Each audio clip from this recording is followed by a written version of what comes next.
Gopi had lived in the village for 20 years. Dash the locals still considered him an out cider. ఇక్కడ మనకిచ్చినటువంటి ఆప్షన్స్ని చూసినట్లయితే 1 through, 2 నెవర్త్లెస్, 3 because, 4 as if. ఇందులో through అనేటువంటిది ఒక preposition ఇది. So ఒకవైపు నుండి మరొక వైపుకు అనేటువంటి అర్థం వస్తుంది. ఇక రెండవది నెవర్త్లెస్, ఇది ఒక అడ్వర్బ్, అయినప్పటికీ అనేటువంటి అర్థాన్ని తీసుకొని వస్తుంది. బికాస్ అనేటువంటిది కూడా అడ్వర్బే, ఎందుకంటే అనే అర్థంతో వస్తుంది.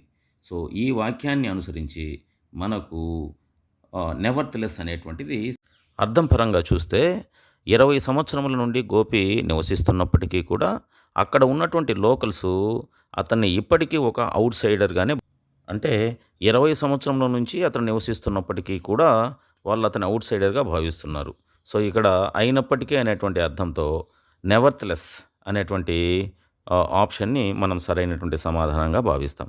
ఇక్కడ మీరు గమనించాల్సినటువంటి విషయం ఏంటి అంటే, కేవలం ఆ బ్లాంక్కి ఈ వర్డు ఫిట్ అవుతుంది అనేటువంటి విషయంతో పాటుగా అది ఏ పార్ట్ ఆఫ్ స్పీచు, దాని యొక్క మీనింగ్ ఏంటి, దాని యొక్క స్పెల్లింగ్ ఏంటి కూడా మీరు తెలుసుకున్నట్టయితే మీ ఎగ్జామినేషన్కు బాగా హెల్ప్ అవుతుంది.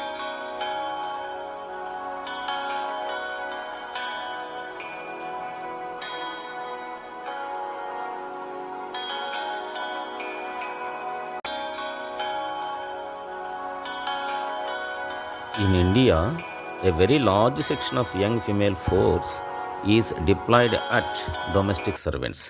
ఈ మొత్తం సెంటెన్స్లో ఎర్రర్ ఉన్నటువంటి, గ్రామటికల్ ఎర్రర్ ఉన్నటువంటి పార్ట్ను కనుక్కోమని చెప్పి ఉన్నారు.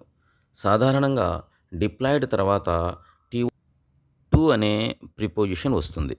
కావున ఈ టోటల్ సెంటెన్స్లో గ్రామటికల్ ఎర్రర్ పార్ట్ సిలో ఉంది.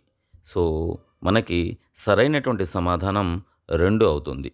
సో ఇప్పుడు correct sentence formation: in India a very large section of young female force is deployed to domestic servants.